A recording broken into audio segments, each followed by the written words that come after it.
Nicole Aguirre, and I will be your math teacher for today.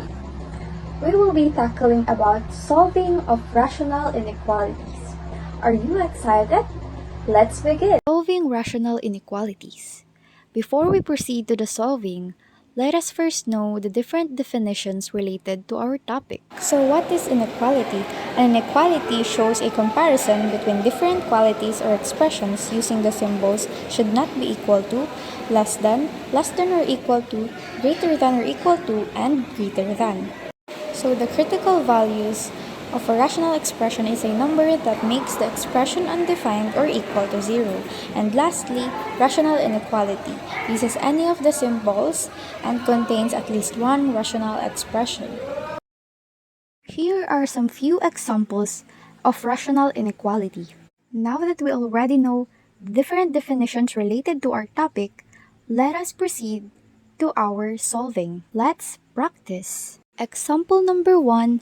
Solve the rational inequality 2x plus 9 over x plus 2 is greater than or equal to 1. Let us first rewrite the given expression. First step is our inequality must be equal to 0. So we will transpose the 1 outside, and that would be negative 1. So our expression now will be 2x plus 9 over x plus 2 minus 1 is greater than or equal to 0. Next step is to find the LCD and simplify the numerator. So our LCD now will be x plus 2, and we will use it in order to simplify the numerator. So x plus 2 divided by x plus 2 times 2x plus 9 is equals to 2x plus 9. And there is an invisible number, which is number 1 under negative 1, and that would be x plus 2 divided by 1 times negative 1 is equals to negative 1 times the quantity of x plus 2. So our expression now will be 2x plus 9 minus 1 times the quantity of x plus 2 over x plus 2 is greater than or equal to 0. And let us now simplify our numerator. Bring down 2x plus 9 and distribute the negative sign of 1 in the parentheses. So negative 1 times x is equals to negative x, and negative 1 times positive 2 is equals to negative 2. Over x plus 2 is greater than or equal to 0. So we can still simplify the numerator by combining like terms. So 2x minus x is equals to x, and 9 minus 2 is equals to 7. So our numerator will be x plus 7, and our expression now will be x plus 7 over x plus 2 is greater than or equal to 0. And next step is to find the zeros for us to be able to find the critical values. So x plus 7 is equal to 0 and transpose the positive 7, and that would be x is equals to negative 7. And for the denominator, x plus 2 will be equal to 0, and if we transpose the positive 2, it will be x is equals to negative 2. So our critical values now are negative 7 and negative 2. Our next step now is to locate the critical values in the number line. After locating the critical values in the number line, we can now determine the intervals. So our intervals are negative infinite parentheses and negative 7 bracket, negative 7 bracket and negative 3 parentheses, and negative 3 parentheses and positive infinite parentheses.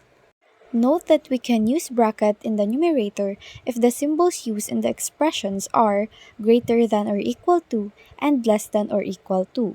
So our final step in order for us to be able to know the final solutions is the test point or our checking. So in our test point, we can use the expression x plus 7 over x plus 2 is greater than or equal to 0 and substitute the values from our intervals. So test point number 1, in our interval negative infinite and negative 7, we can use the negative 8 as the value of our x.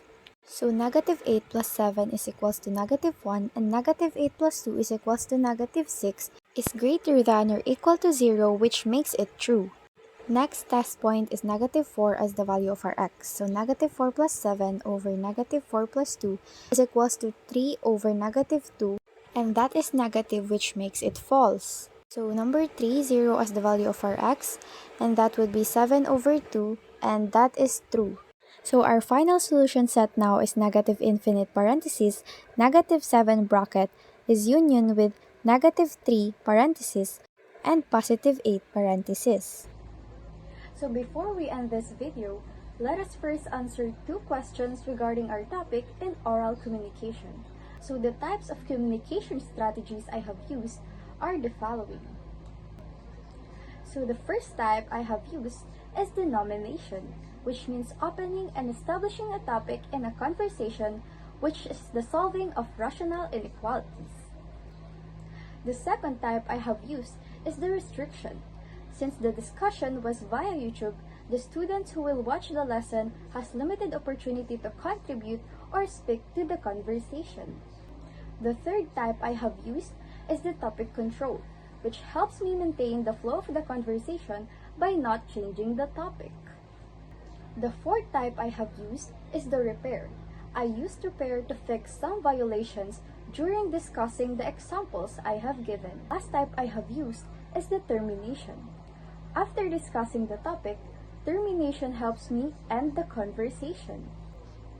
So communication strategies are essential in any form of communication because it helps us ensure that the messages are conveyed clearly, properly, and easy to understand so that we and the person or group of people we're communicating with can achieve effective communication. That's all for today's video. I hope you learned something and enjoyed our discussion. Always remember that math is fun. Goodbye and thank you.